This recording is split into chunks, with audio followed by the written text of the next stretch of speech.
Reciban un cordial saludo. Encuentros Virtuales Colombia 2022 le da la bienvenida a su primer encuentro virtual del libro, edición 2022. Y es para nosotros un placer y un honor tener de invitado a un autor colombiano de nombre Alejandro Vargas, quien hoy nos presenta su libro El médico de las montañas. Adelante, Alejandro, este es su tiempo. Gracias, Reina. Un placer estar con todos ustedes, con todo el equipo que está presentando el libro virtual. Estoy desde Medellín, Colombia. Como Reina lo indicaba, escribimos el libro El médico de las montañas. Mi nombre es Alejandro Vargas Gutiérrez. Yo soy médico cirujano. Tengo una maestría en epidemiología de la Universidad de Antioquia, en Colombia. Y me he dedicado desde hace más o menos 25 años a trabajar con comunidades campesinas en alto riesgo social. Durante estos 25 años aproximadamente, mi trabajo ha consistido en realizar atención médica en estas comunidades de alto riesgo social y también ayudar al desarrollo de las comunidades con las cuales trabajo. Voy a hablar un poco de ese tema más adelante y a explicarles cómo surgió el libro El médico de las montañas. Durante la pandemia por COVID-19, por ser médico epidemiólogo, fui asignado por una institución internacional a trabajar en el municipio de Ituango. Es un municipio que queda ubicado al norte del departamento de Antioquia. Para nosotros un departamento es como un estado. El departamento de Antioquia tiene aproximadamente 6.600.000 habitantes. Ituango es un municipio de unos 24.500 habitantes. Y yo fui asignado como médico epidemiólogo para apoyar la contención de la epidemia por COVID-19 en este municipio, ubicado a unas 5 horas de Medellín. Durante el tiempo que duró la cuarentena, en las horas de la noche, mientras estaba en la casa, recordaba mis historias con las comunidades campesinas en diferentes partes de Colombia y empecé a escribir mis recuerdos y mi experiencia con las familias más humildes. Y después de escribir varios capítulos, se los presenté a algunos profesores de la Universidad de Antioquia. Quedaron complacidos con el documento inicial y me sugirieron escribir un libro. Fue así como surgió el libro El médico de las montañas y me apoyé en algunas personas con bastante experiencia en la edición de libros. Una de ellas fue el profesor Ríos, el profesor Miguel Ángel Ríos. Es un investigador, un especialista en corrección de textos, y él me acompañó en el perfeccionamiento del estilo literario. Es una narrativa sencilla que lo puede comprender desde un niño hasta un adulto mayor, y cuenta en 14 capítulos experiencias impactantes de mi trabajo como médico. Pero también a lo largo del libro pude contar con ilustraciones muy lindas que presentan las historias de nuestras familias campesinas colombianas, y eso lo hice a través de la maestra Natalia Rivillas, quien hizo unas acuarelas hermosas para nuestro libro. El libro tiene una característica especial. En el último capítulo, que yo llamo el capítulo de las innovaciones en salud, se presentan inventos de salud pública que yo desarrollé a raíz de las necesidades clínicas y las necesidades epidemiológicas que tenían estas familias campesinas con las cuales yo trabajaba. Voy a mencionar brevemente algunas, con un pequeño relato que me trae a la memoria el trabajo de mis comunidades campesinas. Estaba yo en el Urabá antioqueño, un municipio llamado Necoclí, y allí en este municipio, a la 1:30 de la madrugada, llegó una paciente con una hemorragia severa transportada por un grupo de 12 hombres. La partera que había atendido a esta gestante determinó que la hemorragia uterina que la paciente presentaba era severa y se necesitaba el soporte de un médico. Un grupo de personas, los hombres más fuertes y conocedores del terreno, fue seleccionado para caminar cerca de 21 kilómetros hasta el puesto de salud donde nos encontrábamos. Cuando el terreno lo permitía, las personas que transportaban a la materna y a su recién nacido sobre un palo de madera con una hamaca podían correr, pero en otros terrenos debían caminar con mucha dificultad, pues estaban en medio del pantano. Cuando llegaron, sudaban a mares, tenían pantano hasta la cintura. Ya en la sala de espera, ellos más descansados y yo, después de haber estabilizado a la paciente con una maniobra obstétrica sencilla, pude enterarme que estos hombres, agotados por su esfuerzo físico, tienen como única herramienta de transporte una hamaca, algunos palos y su fuerza muscular para transportar por kilómetros enteros a los pacientes heridos o con alguna enfermedad grave.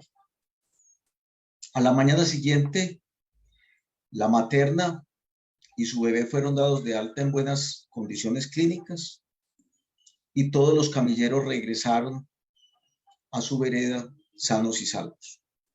A raíz de esa anécdota, nosotros pensamos en diseñar y patentar una camilla plegable con sensores biomédicos. Esa camilla plegable con sensores ya existe. Nosotros constituimos una empresa que tiene su base en la ciudad de Medellín, en Colombia, y desarrollamos dispositivos biomédicos para atender las situaciones complejas de nuestras familias campesinas. Otro de los inventos que está relatado en nuestro libro es una toalla higiénica sanitaria, un protector de panty, que con biotecnología cambia de color y puede detectar hasta 14 enfermedades en mujeres jóvenes. Esa toalla higiénica sanitaria con biotecnología, nosotros la llamamos Top Smart, toallas y protectores de panty inteligentes, Top Smart. Y fue presentada en una feria de inventores del Silicon Valley en la Universidad de Singularity, en California, Estados Unidos, algunos años atrás. Y esa experiencia de llevar una toalla higiénica sanitaria a Singularity en Estados Unidos también está reportada en el libro, en un capítulo que se llama Sobre hombros de gigantes. Aquí estoy presentando la toalla higiénica que cambia de color y ayuda a detectar en las mujeres jóvenes infección de vías urinarias, diabetes, embarazo, infecciones de transmisión sexual. Y en este momento, con nuestra empresa y con un grupo de investigadores de diferentes instituciones en Colombia, estamos en proceso de patentar la idea y de perfeccionar nuestros prototipos. ¿Por qué surgió este libro, El médico de las montañas? ¿Y por qué surgieron estos inventos para empoderar a las mujeres y a las comunidades en temas de salud pública? Este libro surgió primero que todo por la importancia de explicarle a las nuevas generaciones de profesionales de la salud la importancia de trabajar con las comunidades en nuestros países latinoamericanos en zonas remotas, porque casi siempre se ve el trabajo del médico, de la enfermera, del nutricionista en ambiente intrahospitalario. Y yo, como médico y como profesional en el área de salud pública y epidemiología, no había recibido un libro en mis manos que trabajara el tema de la atención en las comunidades campesinas más distantes. Por eso escribí el libro con estas anécdotas importantes en salud pública, como estos inventos que se relatan en el último capítulo. Ese es el resumen general del libro El médico de las montañas. Experiencias comunitarias en comunidades pobres y distantes que se suman a los inventos que creamos para ayudarles a solucionar sus problemas más importantes en salud. Además, hay otra realidad importante que el libro presenta, y es que durante mi formación como médico, yo tuve la oportunidad de viajar a Cuba, a Brasil, a Uruguay y Estados Unidos, a hacer cursos de entrenamiento avanzado. Y relato en al menos 2 capítulos de nuestro libro cómo obtuve esas becas para poder estar en el exterior. Y hay una anécdota muy interesante en uno de los capítulos. El capítulo es sobre mi viaje a Uruguay, donde estudié después de terminar la maestría salud materno-infantil, salud en las mujeres campesinas y salud en los niños recién nacidos. Uruguay es un país maravilloso, es pequeño, solo tiene 3.3 millones de habitantes, pero tiene una formación médica muy cualificada, sobre todo en el área materno-infantil. Y después de terminar mi maestría, solicité una beca a la Fundación Bill and Melinda Gates Foundation en los Estados Unidos. Y en mi solicitud expliqué que yo deseaba estudiar en Uruguay para regresar a Colombia a trabajar con familias víctimas del conflicto armado. Y obtuve la beca del señor Bill Gates a través de su fundación Bill and Melinda Gates Foundation. Entonces, relato en el libro cómo una idea original se convirtió en un proyecto de escribirle al hombre más rico del mundo en aquel entonces, año 2001, y luego llega un cheque por correo certificado a mi banco en Medellín, a Colombia, y en una carta me dicen, aquí está tu cheque para que cumplas tus sueños y puedas ir a Uruguay a estudiar salud materno-infantil y recuerda regresar a Colombia. Eso fue muy bonito y por eso está en el libro reportada esa anécdota. Y también relato una anécdota que para mí fue muy importante en mi formación como médico y es el viaje a Brasil. Yo estuve en la Universidad de Sao Paulo como médico pasante haciendo un fellow de medicina tropical en el Instituto Butantan. Y relato esa experiencia en el Instituto Butantan en nuestro libro, porque para mí fue muy valioso conocer esa magnitud de Brasil y esa complejidad científica, investigativa y de innovación que tienen los brasileros y que para mí fue como descubrir otro continente. Y fue muy importante para mí estar en la Universidad de Sao Paulo, la más importante de América Latina, porque allí me di cuenta de la importancia de la investigación con las comunidades campesinas. Y ese fue el origen de mi deseo para trabajar con estas comunidades y avanzar en temas de innovación tecnológica. Esas anécdotas y esas experiencias se relatan en nuestro libro junto a 2 más que quiero resaltar muy brevemente. Una, cuando siendo voluntario de la Cruz Roja de Antioquia, debí atender la explosión de un carro bomba en la ciudad de Medellín con otros de mis compañeros y colegas. Esto fue muy dramático en mi ciudad. México desafortunadamente está pasando por esos momentos que nosotros vivimos. Y nunca había sentido tanto temor, tanta adrenalina y tanta angustia al llegar a un sitio donde acababa de explotar hacía 3 minutos un carro bomba. Tuvimos decenas de heridos, tuvimos varios policías muertos y calcinados por la explosión. Y yo fui el primer médico que entré a la zona del desastre.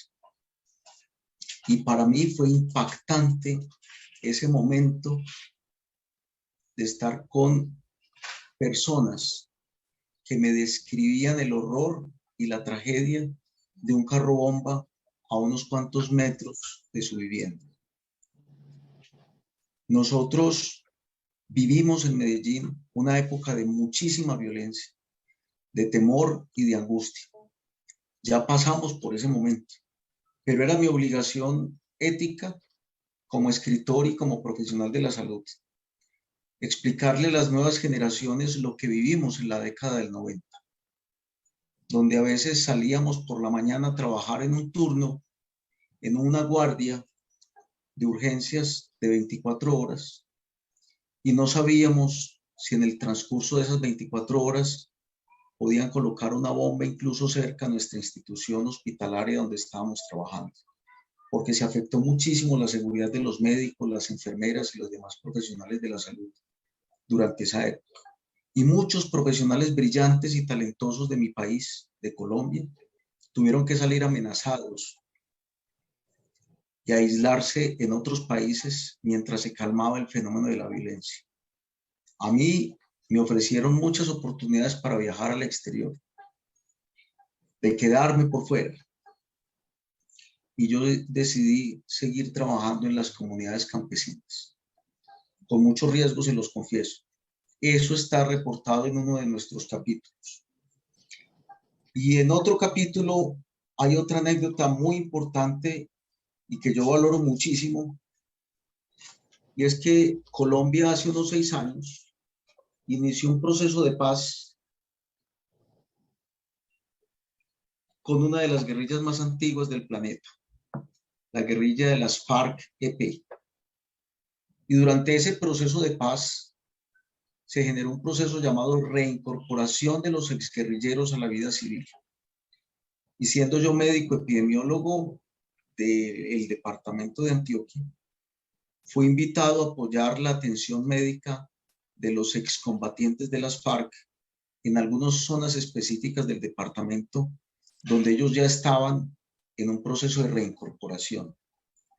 Y fue para mí muy conmovedor participar en ese proceso del posacuerdo del conflicto y atender decenas de exguerrilleras embarazadas que después de la firma del conflicto tomaron la decisión de ser mamás y se embarazaron, porque antes, durante el conflicto armado, no podían embarazarse, tenían que ser combatientes. Apenas se firma el convenio de paz, el acuerdo de paz de La Habana entre el Estado colombiano y la guerrilla de las FARC, estas familias se agrupan en unos espacios territoriales de reincorporación y convivencia. Y en esos espacios territoriales de reincorporación y convivencia se les asignan unas viviendas sencillas y ellas empiezan a vivir con sus compañeros, también excombatientes de las FARC, y empiezan a embarazarse. Y se necesitaba que un médico fuera a hacer control prenatal a esas zonas de reincorporación. Y yo tuve la oportunidad de ser seleccionado para acompañar estos procesos. Y para mí fue muy conmovedor que aquellas mujeres y que aquellos hombres que antes empuñaban los fusiles, las granadas de fragmentación, que sembraban minas antipersonal, estaban transformados en hombres y mujeres que ya eran padres de familia, que estaban gestando un hogar y que estaban entusiasmados por la paz y por el futuro de sus comunidades y de su país. Y eso también lo reporto en el libro en un capítulo muy especial que se llama El legado del maestro, que es un capítulo que está dedicado al maestro de la salud pública latinoamericano de origen colombiano, el doctor Héctor Abad Gómez, que fue un médico defensor de los derechos humanos, y él nos enseñó a nosotros la importancia de la paz, la importancia de la convivencia y la importancia de trabajar con las comunidades campesinas vulnerables. A él le dedicamos ese capítulo, por eso el capítulo de la paz se llama El legado del maestro Héctor Abad Gómez. Y realmente para mí fue una oportunidad muy importante como epidemiólogo hacer ese pequeño aporte al proceso de paz y posconflicto en Colombia. Eso es a grandes rasgos la mayoría de los procesos que se relatan en nuestro libro, y al final están los inventos de salud pública que desarrollamos con las comunidades campesinas. No sé si hay alguna pregunta, Reina. Muy interesante el tema, muy vasto, muy extenso. Y yo creo que nada más, bueno, nos queda y nos resta agradecer esta brillante presentación. Agradecemos enormemente el haber compartido esta parte del libro. Y bueno, a nuestros seguidores y autores que están aquí presentes en este encuentro, pues les agradecemos y les seguimos invitando para que nos continúen acompañando en nuestros eventos que estamos teniendo. Muy amables y hasta pronto. Hasta pronto, Reina. Gracias. A ustedes.